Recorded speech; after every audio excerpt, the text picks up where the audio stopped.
बिस्मिल्लाहिर्रहमानिर्रहीम अल्हम्दुलिल्लाहि रब्बिल आलमीन। दोस्तों, हम ये डिस्कस करेंगे कि क्या क्रिमिनल केसेस में और इसी तरह कंटेम्प्ट ऑफ कोर्ट प्रोसीडिंग में special power of attorney allowed है, क्या उसके ज़रिए पैरवी मुकदमा हो सकता है। असल में बैकग्राउंड यूँ है कि मैंने एक कंटेम्प्ट ऑफ कोर्ट पिटीशन दायर कर दिया। उसमें जो क्लाइंट या जो पिटिशनर थे वो 4 थे और चारों पिटिशनर ने एक अटर्नी को अपॉइंट कर दिया कि इसके ज़रिए जो मुकदमा की पैरवी है वो होगा, यानी ये अटर्नी जो है वो इन पिटिशनर को प्रेजेंट करेगा। और जो रिस्पोंडेंट थे, जो कंटेम्नर्स जो थे वो 13 थे। तो जो कंटेम्नर्स का कौंसल था उन्होंने ये एतराज़ उठाया, ऑब्जेक्शन उठाया कि जो कंटेम्प्ट ऑफ कोर्ट प्रोसीडिंग है वो power of attorney, special attorney के ज़रिए नहीं हो सकता है।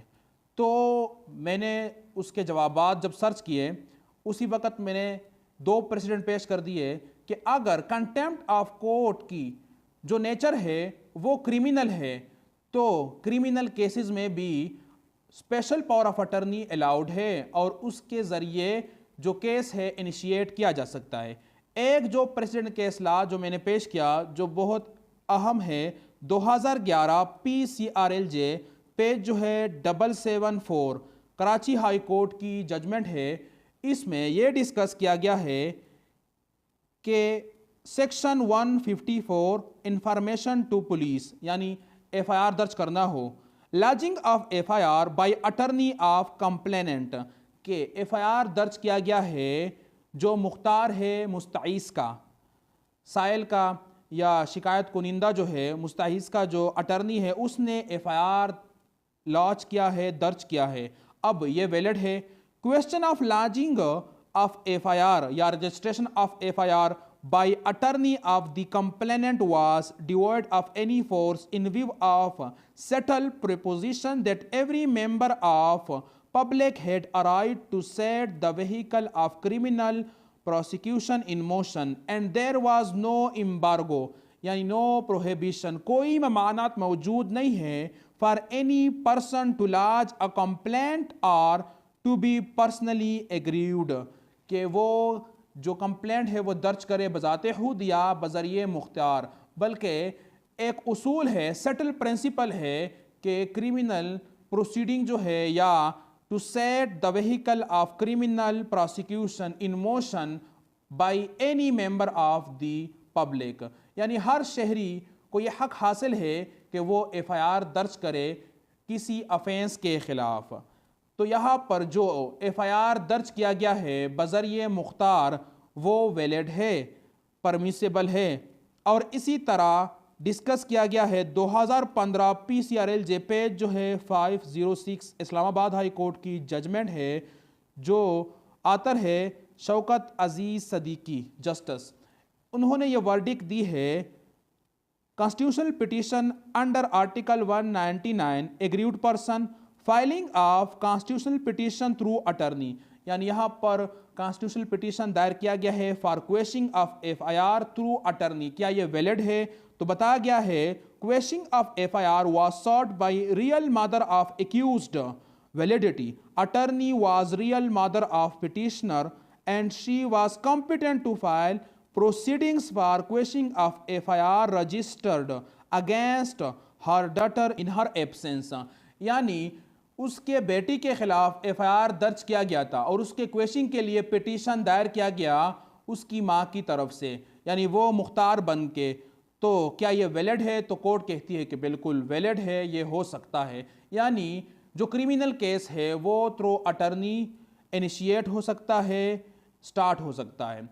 तो मैंने ये कह दिया कि अगर तौहीन अदालत केस की जो नेचर है वो क्रिमिनल है, तो क्रिमिनल केसेस में जो पिटिशनर है या जो कंप्लेनेंट है वो अटर्नी के ज़रिए भी प्रेजेंट हो सकता है। और इसी तरह मैंने ये भी बता दिया कि अगर सिविल नेचर का हो तो ऑर्डर 3 जो है ऑफ CPC उसमें परमिशन दी गई है कि हर जो प्लांटिफ है या जो डिफेंडेंट है वो एजेंट या स्पेशल अटर्नी को अपॉइंट कर सकता है और उसके ज़रिए मुकदमे की जो पैरवी है, जो प्रोसिक्यूशन है वो हो सकता है। बताया गया है order 3 recognized agents and pleaders. इसका जो रूल 1 है उसमें बताया गया है appearances etcetera may be in person by recognize agent और बाय प्लीडर। तो रिकॉग्नाइज एजेंट हो गया या स्पेशल अटर्नी हो गया, इसके ज़रिए वो जो पैरवी मुकदमा है या जो पार्टी है उसको प्रेजेंट करना जो है वो अलाउड है, परमिसेबल है। Any appearances application or act are to any court required or authorized by law to be made or done by a party in such court may except where otherwise expressly provided by any law for the time being in force be made or done by the party in person or by his recognized agent or by a pleader appearing, applying or acting as the case may be on his behalf।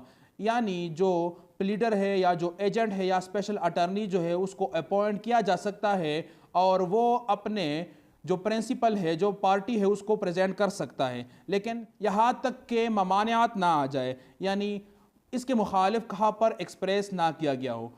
तो बताया जाए कि contempt of court की proceeding में कहाँ मना किया गया है कि इस तरह की मुकदमात में अटर्नी जो है वो अलाउड नहीं है।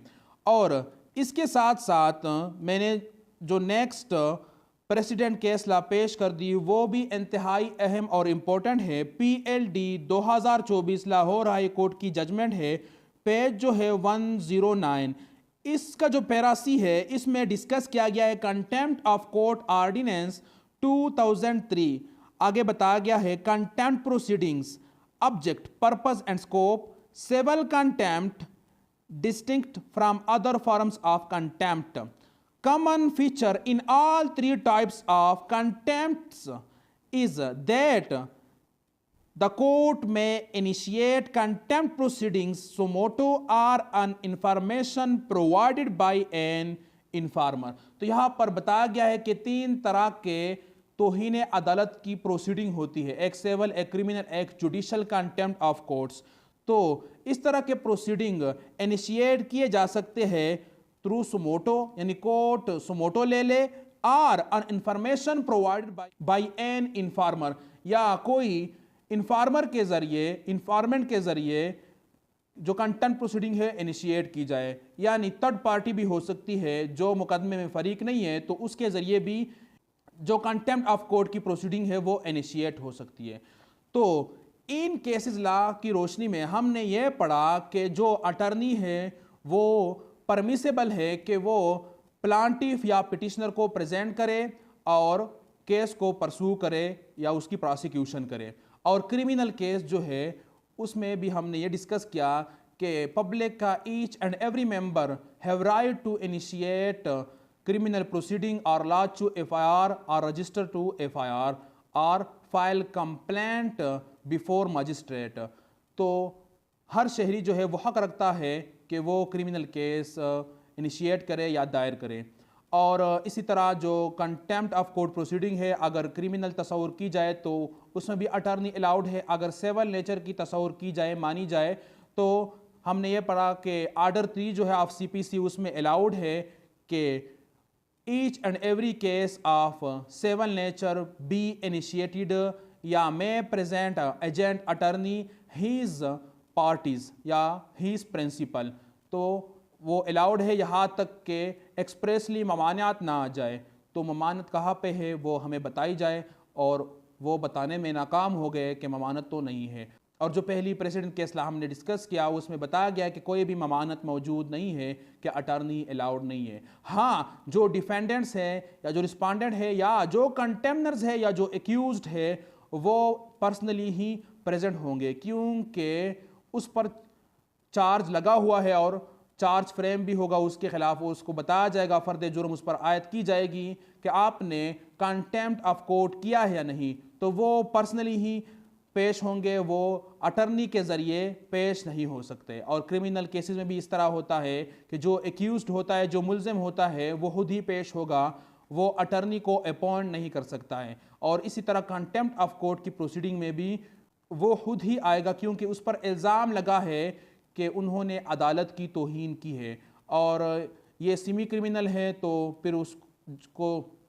फिर जब साबित हो जाएगा तो गिल्टी करार दे के उसको पनिशमेंट दी जाएगी। तो इसलिए रिस्पांडेंट जो है, जो कंटेम्नर्स है या जो एक्यूज्ड है, वो खुद ही पेश होंगे और वो अटर्नी नहीं बना सकते हैं।